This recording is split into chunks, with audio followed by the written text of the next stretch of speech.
오늘 하나님의 말씀 마태복음 9장 18절부터 26절까지 말씀을 보겠습니다.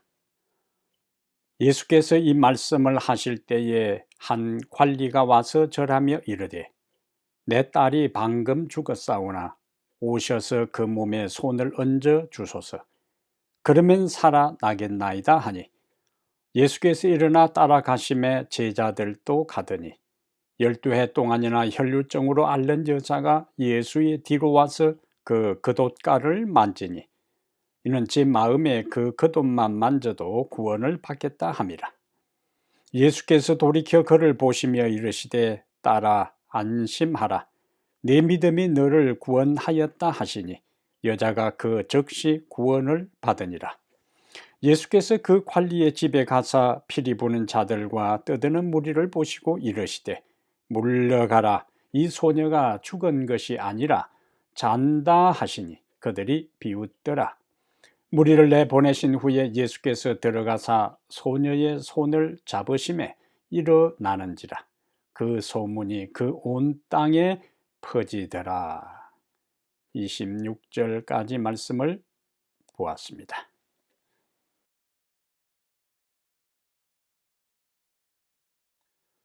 사랑하는 타코마교회 성도 여러분, 그리고 세계 여러 나라에서 유튜브와 팟빵을 통하여 이 말씀을 청취하는 애청자 여러분, 안녕하십니까? 지난 한 주일도 세상에 수많은 일들이 일어났습니다. 그 가운데서도 하나님께서 당신의 귀한 백성들을 눈동자처럼 지키시고 보호하셔서 오늘 이렇게 우리가 살아계신 우리 하나님 앞에 예배 드리게 됨을 진심으로 우리 하나님 앞에 감사하고 오늘 말씀을 통하여 여러분의 심령에 하나님이 주시는 은혜와 축복이 넘치시기를 간절히 바랍니다. 오늘 우리가 함께 살펴볼 하나님의 말씀은 마태복음 9장 18절부터 26절을 중심으로 해서 벼랑 끝에서 웃게 하시는 예수님, 벼랑 끝에서 웃게 하시는 예수님이라는 제목으로 하나님 말씀을 함께 살펴보겠습니다. 벼랑 끝은 인생의 막다른 골목입니다. 더 이상 피할 곳이 없는, 길이 없는 절망의 자리라고 볼 수가 있어요. 인간의 힘으로 벗어날 길 없는 최악의 궁지에 몰린 상황이지요. 어쩌면 우리는 인생을 살아오면서 한 번쯤 벼랑 끝에 내가 서 있구나 하는 그런 절망적인 느낌을 가질 때가 있을 것입니다. 그런데 신앙의 세계에는 벼랑 끝이 오히려 축복이 될 때가 있습니다. 벼랑 끝은 하나님을 더 깊이 체험하는 장소가 될 수가 있어요. 벼랑 끝은 위험한 장소지만 그 벼랑 끝에서 새로운 문이 열릴 수 있습니다. 최악의 위기가 새로운 기회로 변할 수 있는 곳이 벼랑 끝입니다. 하나의 문이 닫히면 하나님은 또 다른 문을 열어주신다는 말이 있어요. 그래서 벼랑 끝에서 하나님께서 새로운 소망의 문을 열어주셔요. 우리가 처한 벼랑 끝이 무엇이든 주님이 함께 하시면 그 벼랑 끝은 인생의 끝이 아닌 새로운 시작이 될 수 있다는 말씀입니다. 벼랑 끝은 하나님이 역사하시는 능력의 장소이자 축복이 임하는 은혜의 장소가 될 수가 있어요. 하나님은 벼랑 끝에서 우리를 웃게 하십니다. 그렇다면 하나님은 벼랑 끝에서 우리를 웃게 하신다는데 오늘 본문은 인생의 벼랑 끝에서 예수님을 통하여 질병과 죽음의 문제를 해결한 두 사람의 이야기가 있습니다. 오늘 이 두 사람의 이야기를 통해서 벼랑 끝에서 웃게 하시는 예수님을 우리가 다시 한번 실감나게 확인해 보는 시간이 되기를 바랍니다. 그렇다면 오늘 본문을 통해서 인간의 벼랑 끝에서 우리가 벼랑 끝에 처해 있다고 생각될 때에 우리는 어떻게 해야 하는가 하는 것을 본문을 통해서 두 가지를 살펴보겠어요. 인생의 위기의 때에 내가 벼랑 끝에 서 있다고 생각될 때에는 주님을 찾으라. 인생의 위기의 때에 주님께 나아가라 하는 말씀을 오늘 본문은 우리에게 주셔요. 18절에 보면은 한 관리가 이렇게 나와요. 한 관리가 주님께 나옵니다. 그런데 이 관리가 마가복음 5장에는 이 같은 사건을 마가의 관점에서 기록한 것이 있는데요. 마가복음 5장 22절에는 그 관리의 신분이 구체적으로 드러나는데 회당장 야이로라고 했습니다. 야이로라 하는 이름을 가진 회당장이 예수님께 나왔어요. 예수님 당시에 유대인들은 성전과 그리고 회당에서 율법을 배우고 예배를 드렸는데요. 여기 회당장, 요즘 말로 하면 담임 목사 하는 것처럼 회당장은 예배를 위해 기도할 사람과 성경을 낭독할 사람, 또 말씀을 강론할 사람을 미리 준비시키는 그러한 책임을 맡은 사람입니다. 그리고 회당 건물을 관리하고 회당에 관계되는 재반 행정적인 책임을 다 맡고 있는 사람이 바로 회당장이었어요. 유대인에게 있어서 회당장은 상당히 지위가 있고 영예로운 위치였습니다. 그런데 이 회당장에게 12살 되는 딸이 있었는데 이 딸이 병들어 죽었어요. 그동안 아버지 나름대로 얼마나 이 딸을 치료하기 위해서 백방으로 노력을 했을까요? 그러나 예수님께 나왔을 때에 결국 이 딸은 죽었어요. 인간으로서 죽은 딸을 이 사람은 다시 살릴 수 없습니다.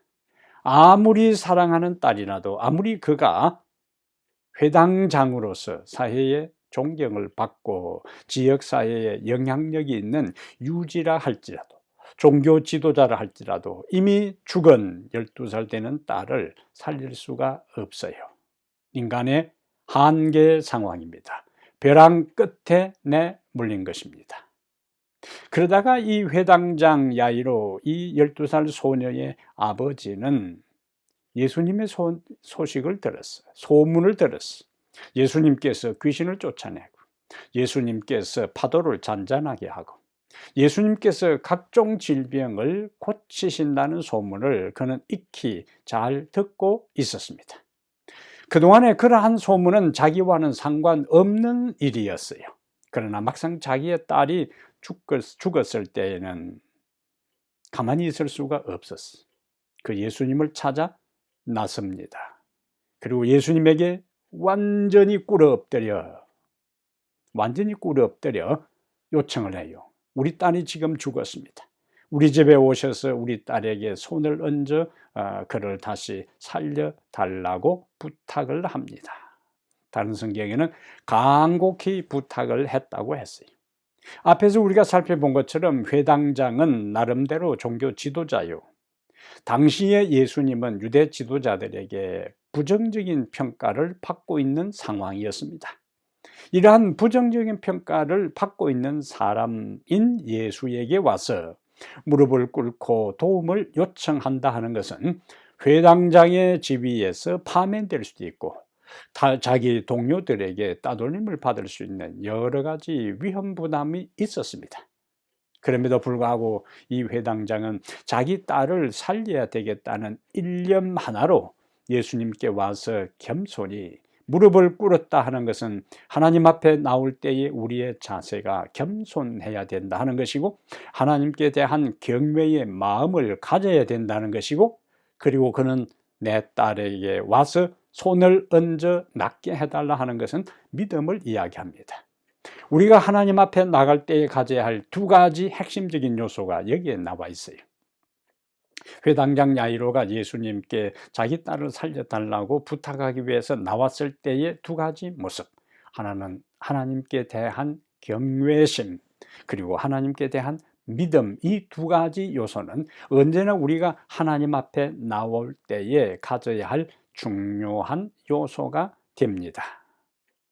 이 회당장이 예수님에게 와서 자기 딸이 죽었다는 안타까운 이야기를 하면서 예수님께 살려달라고 부탁을 했을 때에 19절에 보면은 예수님은 그 요청을 거절하지 않으시고, 성경은 이 자기의 딸을 살려달라고 부탁하는 이 사람의 신분도 묻지도 않고, 이 사람이 과거에 어떻게 살아왔는지도 확인하지 않고, 그 딸이 죽었으니까 살려달라는 그 부탁 하나로 그 아버지의 인도를 따라 서둘러 자기 제자들을 데리고 야이로의 집으로 가는 것을 보게 됩니다.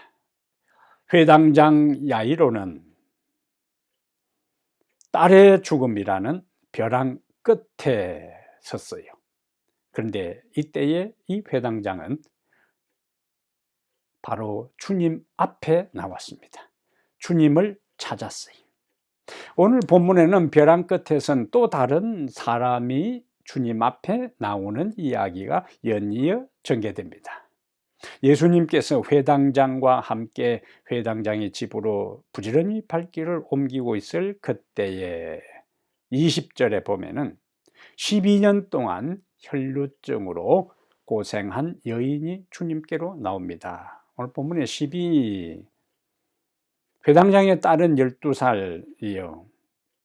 또 예수님께 나온 다른 여인은 12년 동안 혈루증으로 고생한 여인이었습니다.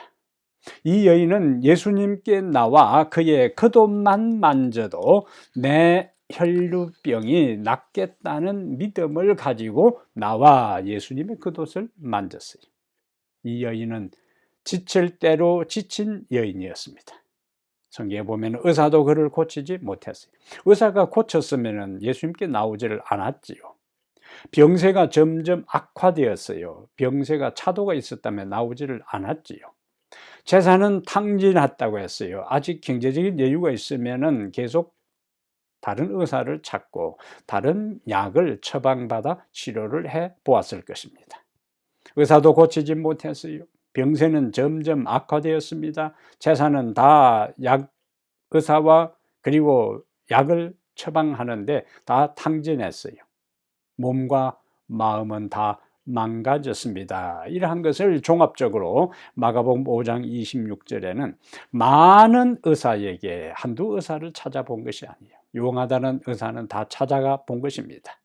그 소문을 듣고 수많은 의사들을 찾아가 보았어요. 많은 의사에게 많은 괴로움을 받았고 가진 것도 다 허비하였으며, 자, 많은 의사를 찾아가고 많은 재산, 이 의료비로 지불을 했더라면 효험이 있어야 되는데 성경은 아무 효험도 없었다고요. 차도가 없고, 그리고 현재의 병세만 유지한 것이 아니고 도리어 더 중하여졌다고 했습니다. 12년 동안 혈루증을 앓은 이 여인은 인생의 벼랑 끝에 선 것입니다. 의사들도 치료할 수 없었고 가진 것은 다 허비해버렸고 아무 효험도 없었고 도리어 더 심해지는 상황. 인간적으로 이 여인은 인생의 벼랑 끝에 선 것입니다. 혈루증 나오지요. 이 혈루증은 구약에서 유출병으로 나와요. 이 병은 여자들이 하혈을 하는 아주 당시 여자들에게 수치스러운 병이었습니다. 그래서 레위기 15장 15절부터 30절에는 혈루증에 대한 자세한 규정이 나오는데요. 일단 이 병에 걸리면은 부정한 사람으로 취급되었어요. 부정한 사람은 성전에 나가 예배를 드릴 수 없게 됩니다. 부정한 사람이기 때문에 다른 사람과 접촉할 수도 없어요. 그리고 다른 사람이 그를 만질 수도 없습니다. 예수님 당시, 구약시대나 예수님 당시에 이 혈루증에 걸리는 여인들은 대부분 가정에서 버림을 받고 또 결혼한 이후에 이 병에 걸리게 되면은 대부분 이혼을 당했어요. 사회로부터 격리되었습니다. 그가 만지는 모든 물건은 부정해진다고 했고 그가 앉은 모든 장소는 부정해진다고 여겼어요. 이런 병을 1년도 아니고 2년도 아니고 12년이나 이런 병을 앓은 여인, 인생의 벼랑 끝까지 내몰린 여인이었습니다. 얼마나 외로웠을까요? 얼마나 지쳤을까요? 얼마나 힘들었을까요? 얼마나 마음의 상처가 컸을까요? 얼마나 소외감을 느꼈을까요? 이렇게 질병으로 지친 여인, 인생의 벼랑 끝으로 내몰린 여인, 더 이상 희망이 없던 차에 예수님께서 각종 병을 고치셨다는 소식을 듣게 됩니다. 그러한 소식을 들을 때에 이 여인의 마음에 믿음이 생겼어요. 그래서 반드시 자기의 병을 고칠 수 있을 것이라는 믿음이 생겼어요. 오늘 본문에도 그 마음에 내가 예수님의 겉옷자락만 만져도 나을 것이라는 믿음이 있었다고 했어요. 그 마음에, 사람들의 마음에 무엇을 품느냐에 따라서 그 인생이 달라집니다. 인생의 향방이 좌우됩니다. 인생의 갈 방향과 우선순위가 결정돼요. 이 여인은 인생의 벼랑 끝에서 예수님의 소문을 듣고 예수님이 나올 때 그 마음에 믿음을 가지고 나왔어요. 이러한 모습은 비극은 누구에게나 찾아온다는 것을 보게 돼요. 종교 지도자인 야이로의 예쁜 딸 청소년에게도, 그리고 이 여인에게도 예기치 못한 일들이, 생각지도 못한 일들이 일어난다는 것을 볼 수가 있습니다. 질병과 사고와 배신과 실패를 경험할 수 있다는 말씀이, 종종 우리는 다른 사람에게 닥친 일들이 자신에게는 일어나지 않을 것이라고 스스로 잘못 판단할 경우가 있어요. 그 사람에게만 그런 불행한 일들이, 그런 고통스러운 일들이, 그런 슬픈 일들이 일어날 것이라고 생각하고, 나는 그러한 고통과 실패와 사고와 질병에서 예외적 존재라고 판단할 수도 있습니다. 그러나 그러한 불행한 일들은 아무도 예외 없이 닥칠 수가 있어요. 이러한 때에 위기를 만나고 벼랑 끝에 내몰리는 같은 그러한 상황에 처할 때에 좌절하지 마시기를 바랍니다. 절망하지 마시기를 바랍니다. 뒤로 물러갈 자리도 없고 앞에는 희망이 보이지 않고 옆을 보아도 의지할 기댈 언덕이 없을 때가 있다는 이야기요. 이러한 때에 어떻게 해야 할까요? 무엇을 해야 할까요? 누구를 찾아야 할까요? 어디에서 도움을 구해야 할까요? 성경은 우리에게 명확하게 이야기합니다. 사람을 의지하는 대신에, 사람에게 도움을 구하는 대신에 주님을 찾으라고요. 그래서 시편 146편 3절에 이렇게 말씀합니다. 귀인들을 의지하지 말며, 옛날 성경에는 방백들을 의지하지 말며 그랬어요. 귀인들을 의지하지 말며 도울리 힘이 없는 인생도 의지하지 말지니. 인생이 우리의 궁극적인 도움이 되는 게 아니라는 겁니다. 왜 그런가? 그의 호흡이 끊어지면 흙으로 돌아가고 만다고요. 우리가 벼랑 끝에 서야 할 때에, 벼랑 끝에 설 때에 바라보아야 할 분은 주님이십니다. 우리가 벼랑 끝에 설 때에 도움을 구해야 할 분은 주님이십니다. 그러면 주님은 벼랑 끝에서 새로운 길을 열어 주십니다. 문제를 해결할 수 있는 능력을 주시고, 문제를 풀 수 있는 지혜를 주시고, 고난을 극복하고 일어설 수 있는 은혜를 주실 것입니다. 인생의 위기를 만날 때, 벼랑 끝에 섰을 때에 주님을 찾는 성도들 되기를 바랍니다. 두 번째, 오늘 본문이 우리에게 주시는 메시지가 있어요. 믿음으로 주님께 나가면 벼랑 끝에서도 길이 열린다. 믿음으로 주님께 나가면 벼랑 끝에서도 길이 열린다. 자, 이 헬루증 여인은 예수님에 대한 소문을 들었어요. 근데 그 소문을 듣고만 있지 않았습니다. 그는 행동하는 믿음을 가졌어요. 그는 오랜 병으로 쇠약해질 대로 쇠약해진 몸을 이끌고 주님을 만나기 위해 소문으로 들었던 그 주님, 소문으로 들었던 그 주님, 모든 병을 치료한 그 주님, 귀신을 쫓아낸 그 주님, 파도를 잔잔하게 하신 그 주님을 만나기 위해서 길을 떠났어요. 사람들의 눈치를 봐야 합니다. 왜냐하면 12년 동안 혈루병을 앓았기 때문에 이 여인이 어떤 병에 걸렸는지 알고 있어요. 혈루병을 앓은 여인은 공중 앞에 나서서는 안 되는 것이었습니다.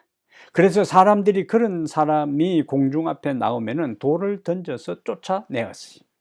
이 여인은 그런 모든 위험을 감수하고 주님께 나왔습니다. 그런데 예수님이 가는 곳마다 수많은 사람들이 따랐어요. 군중들이 그를 둘러싸고 있었어요. 지금 예수님이 회당장 야이로의 부탁을 받고 야이로의 집으로 걸음을 옮기고 있을 때에 예수님이 오셨다는 이야기를 듣는 수많은 사람들이 예수님 주위를 둘러싸고 천천히 그 행렬이 움직이고 있는 중이었기 때문에 그 여인이 그 군중을 뚫고 예수님께로 나가서 자신의 그 한많은 사연을 이야기할 상황이 아니었습니다.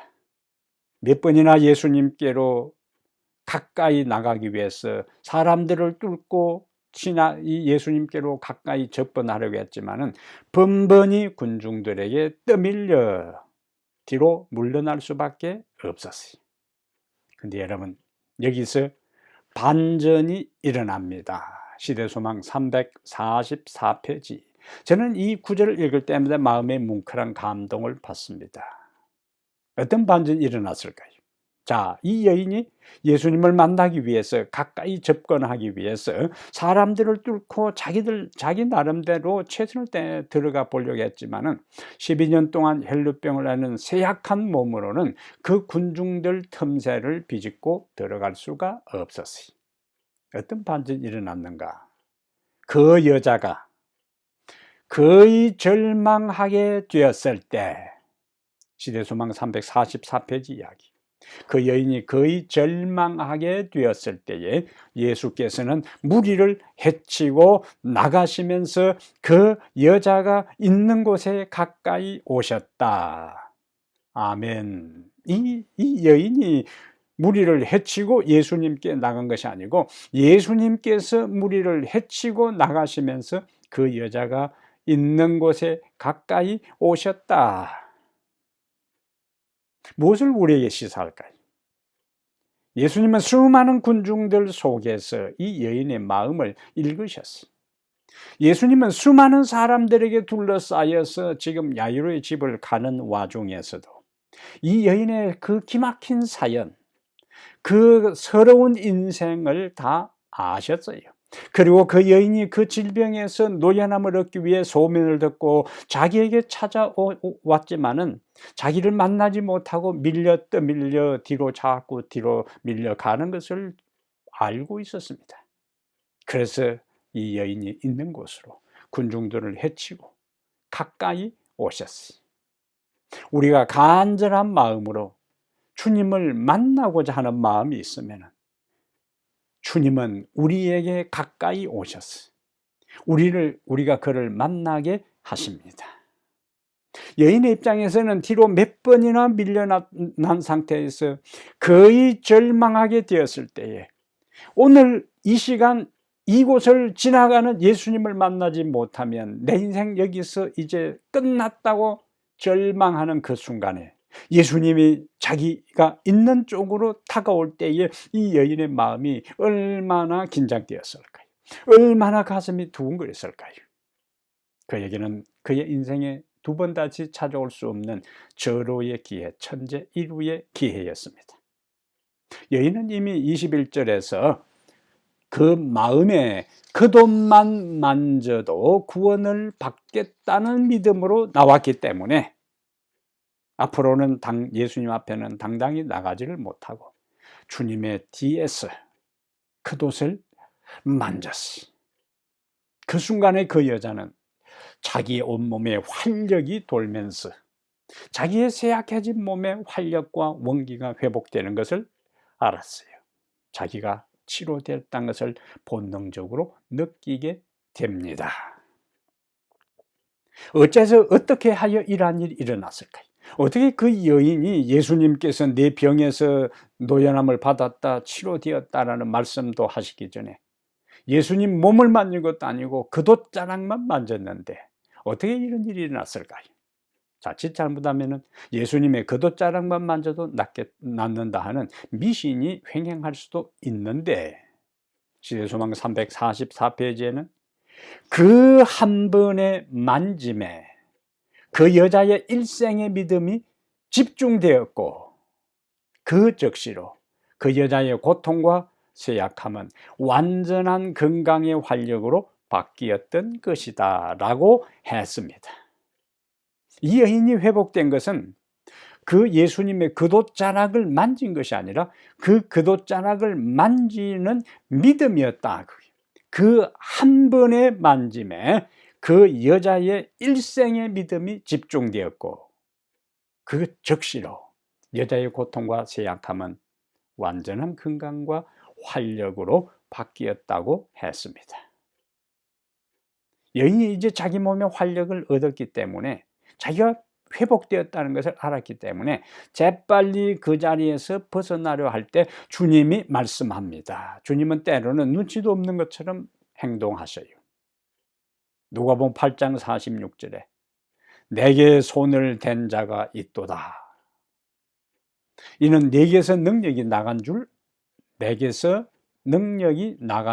알미로다라고 했어요.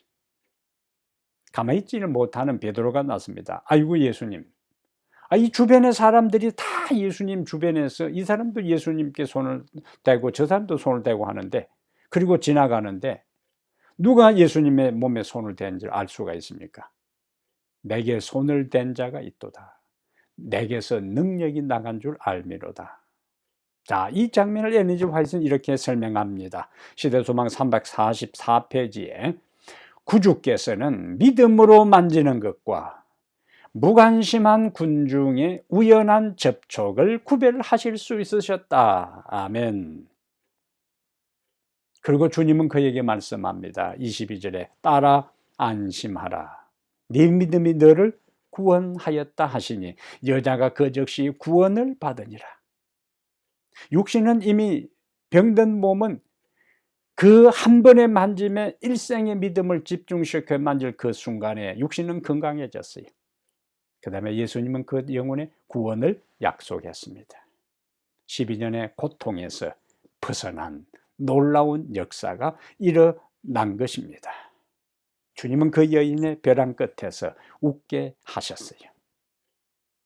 오늘 이 여인이 그 한 번의 만짐에 일생의 믿음이 집중되었고, 예수님은 여러 사람이 예수님을 밀고 당기면서 타치한 것에 대해서 아무 반응을 하시지 않다가 누가 내 몸에 손을 대었느냐, 내 몸에 능력이 나갔다 할 때에 수많은 사람들의 무관심한 우연의 만짐과 믿음으로 만지는 것을 예수님은 구별하셨다는 거예요. 주님은 우리가 드리는 예배가 성령의 감동을 따라 드리는 것인지 그냥 형식적으로 드리는 것인지를 아십니다. 주님은 우리 각 개인이 드리는 기도가 진실한지 중언부언하고 형식적인 기도인지 아십니다. 주님은 우리가 부르는 찬양이 성령의 감동에 의해 부르는 찬양인지 아무런 마음의 감동 없이 입술로만 달싹거리는 노래인지를 아십니다. 주님은 우리가 겸손한 마음으로 말씀을 경청하는지 그렇지 않은지, 주님은 우리가 어떤 마음을 가지고 봉사하는지를 다 아십니다. 그러므로 여러분, 단 한 번의 기도를 드리더라도 진실한 기도를 드리며 단 한 번을 찬양하더라도 성령의 감동을 따라 찬양하며 단 한 번 예배를 드리더라도 신령과 진리로 성령의 감동을 따라 진리에 기초하여 예배 드리시기를 바랍니다. 주님은 그것을 아셔요. 주님은 그것을 아시고 우리에게 축복 주시기 위하여 성령을 우리에게 보내 주실 것입니다. 이제 장면은 다시 바뀌어 여인을 치료하신 주님은 이제 회당장 야이로의 집에 도착해 보니 사람들이 피리를 불고 떠들썩 곡을 하고 있습니다. 예수님께서 24절에서 이 소녀가 죽은 것이 아니라 잔다라고 했어요. 사람들이 얼마나 그 예수님의 말씀이 어리석은 말씀처럼 얼토당토하는 말씀으로 전혀 받아들일 수 없는 말씀으로 이해했을까요? 아니, 지금 죽은 소녀에게 잔다라고 이야기하는 이 예수는 도대체 어떤 예수냐 하는 거예요. 그러자 예수님은 그러한 예수님의 말씀을 불신하는 사람들을 다 내보내시고 그 소녀의 방에 들어가서 달리다굼 소녀야 일어나라 하시면서 그 소녀를 일으켜 살리셨어요. 예수님은 나사로가 죽었을 때에도 뭐라고 말씀하셨는가? 우리 친구 나사로가 잠들었도다. 내가 깨우러 가노라고 말씀하셨어요. 여기서 우리는 예수님의 절대 권능과 권세를 확인할 수 있습니다. 인간 능력의 한계 상황이 무엇인가? 죽음이에요. 어느 누구도 오는 죽음을 피할 길이 없습니다. 어느 누구도 죽은 사람을 살릴 수 있는 권세와 능력이 없습니다. 그런데 예수님은 죽은 사람을 향해서 잔다라고 말씀하셨어요. 자는 사람은 깨울 수가 있습니다. 예수님은 죽은 사람까지라도 잔다라고 말씀하시고 말씀하신 그대로 그의 이름을 부르시고 일으켜 깨워 살리셨어요. 야이로의 딸을 살리신 것입니다. 야이로는 자기 딸의 죽음으로 벼랑 끝에 섰어요. 그런데 예수님은 그 벼랑 끝에서 죽은 야이로의 딸을 다시 살려주심으로 그의 가정에 기쁨을 주시고 웃음을 선사하셨어요. 오늘 본문의 두 이야기는 주께서 인간이 피할 수 없는 질병과 죽음을 정복하시는 권세와 권능이 있음을 보여줍니다.